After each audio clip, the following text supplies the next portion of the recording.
ಲೋಕಸಭೆಯಲ್ಲಿಂದು ಸದನ ಆರಂಭವಾಗುತ್ತಿದ್ದಂತೆ ಸ್ಪೀಕರ್ ಓಂ ಬಿರ್ಲಾ ಕಾರ್ಗಿಲ್ ವಿಜಯ ದಿನ ವಿಚಾರವನ್ನು ಪ್ರಸ್ತಾಪಿಸಿ ಹುತಾತ್ಮ ಯೋಧರ ತ್ಯಾಗ ಮತ್ತು ಬಲಿದಾನವನ್ನು ಸ್ಮರಿಸಿದರು.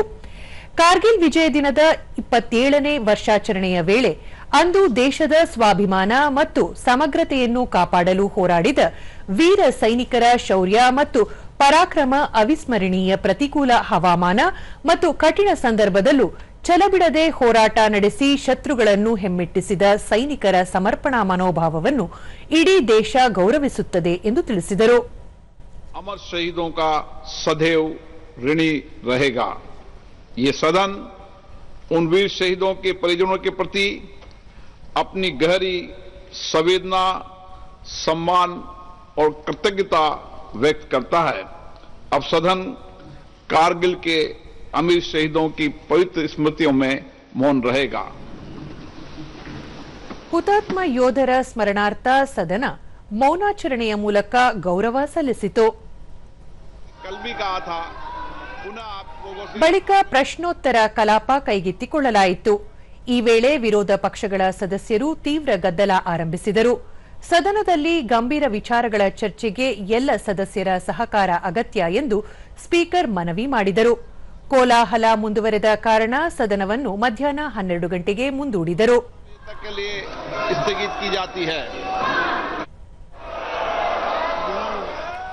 ಬಳಿಕ ಸದನ ಸೇರಿದಾಗ ಸ್ಪೀಕರ್ ಪೀಠದಲ್ಲಿದ್ದ ಜಗದಾಂಬಿಕಾ ಪಾಲ್ ಸಂಸದೀಯ ವ್ಯವಹಾರಗಳ ಸಚಿವ ಕಿರಣ್ ರಿಜಿಜು ಅವರಿಗೆ ಮಾತನಾಡಲು ಅವಕಾಶ ನೀಡಿದರು.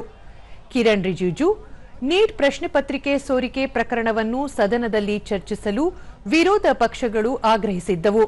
ಸರ್ಕಾರ ಈ ಬಗ್ಗೆ ಸಕಾರಾತ್ಮಕ ನಿಲುವು ಹೊಂದಿದ್ದು ಚರ್ಚೆಗೆ ಅವಕಾಶ ನೀಡಿದೆ. ಆದರೆ ವಿರೋಧ ಪಕ್ಷಗಳ ಮುಖಂಡರು ಪೂರ್ವಾಗ್ರಹ ಪೀಡಿತರಾಗಿ ವರ್ತಿಸುತ್ತಿದ್ದು ಸದನ ನಡೆಯಲು ಅವಕಾಶ ಮಾಡಿಕೊಡುತ್ತಿಲ್ಲ. ಇದು ಜನತೆಗೆ ತಪ್ಪು ಸಂದೇಶ ನೀಡುವ ಕ್ರಮವಾಗಿದೆ. ಈಗಾಗಲೇ ಪ್ರಧಾನಿ ನರೇಂದ್ರ ಮೋದಿ ಅವರು ನೀಟ್ ಪರೀಕ್ಷೆ ಪ್ರಶ್ನೆ ಪತ್ರಿಕೆ ಸೋರಿಕೆ ಪ್ರಕರಣದ ತನಿಖೆಗೆ ತ್ವರಿತಗತಿ ನ್ಯಾಯಾಲಯಗಳ ಸ್ಥಾಪನೆ ಹಾಗೂ ಕೃತ್ಯದಲ್ಲಿ ಭಾಗಿಯಾದವರ ವಿರುದ್ಧ ಕಠಿಣ ಕಾನೂನು ಕ್ರಮ ಕೈಗೊಳ್ಳುವುದಾಗಿ ದೇಶದ ಜನತೆಗೆ ಭರವಸೆ ನೀಡಿದ್ದಾರೆ. ಇದೇ ವಿಚಾರವಾಗಿ ಇಂದು ನಡೆಯುವ ಸಂಪುಟ ಸಭೆಯಲ್ಲಿ ಮಹತ್ವದ ನಿರ್ಧಾರವನ್ನು ಸರ್ಕಾರ ಕೈಗೊಳ್ಳಲಿದೆ.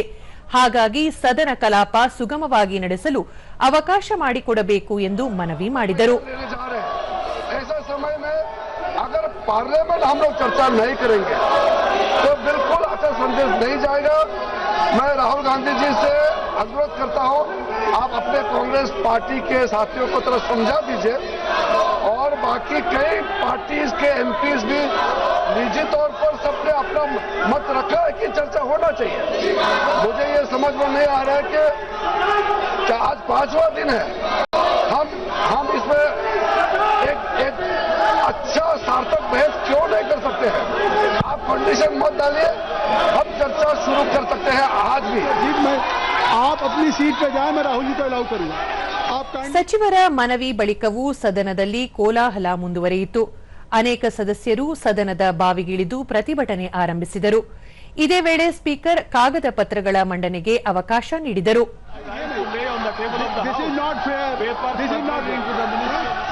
ಗದ್ದಲದ ನಡುವೆಯೇ ಸಚಿವರಾದ ಅರ್ಜುನ್ ರಾಮ್ ಮೇಘವಾಲ್, ಪ್ರತಾಪ್ ರಾವ್ ಜಾಧವ್, ಸಂಸದರಾದ ಶಾಂತನು ಠಾಕೂರ್, ಸಂಜಯ್ ಸೇಠ್, ಡಾ ಅಮರ್ ಸಿಂಗ್, ಜಿಯಾ ಉರ್ ರೆಹಮಾನ್ ವಿವಿಧ ಇಲಾಖೆಗಳಿಗೆ ಸಂಬಂಧಪಟ್ಟ ಕಾಗದ ಪತ್ರಗಳನ್ನು ಮಂಡಿಸಿದರು.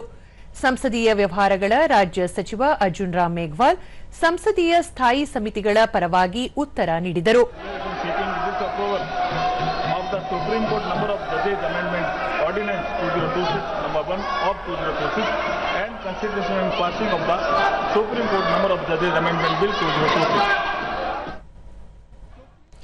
ವಿರೋಧ ಪಕ್ಷಗಳ ಸದಸ್ಯರು ನಿರಂತರವಾಗಿ ಶಿಕ್ಷಣ ಸಚಿವ ಧರ್ಮೇಂದ್ರ ಪ್ರಧಾನ್ ಅವರ ರಾಜೀನಾಮೆಗೆ ಒತ್ತಾಯಿಸಿ ಘೋಷಣೆಗಳನ್ನು ಕೂಗುತ್ತಿದ್ದರು. ಗದ್ದಲ ತಾರಕಕ್ಕೇರಿದ ವೇಳೆ ಸ್ಪೀಕರ್ ಸದನವನ್ನು ಸೋಮವಾರ ಬೆಳಗ್ಗೆ 11 ಗಂಟೆಗೆ ಮುಂದೂಡಿದರು. 2026 को प्रातः 11 बजे तक के लिए स्थगित की जाती है. धन्यवाद.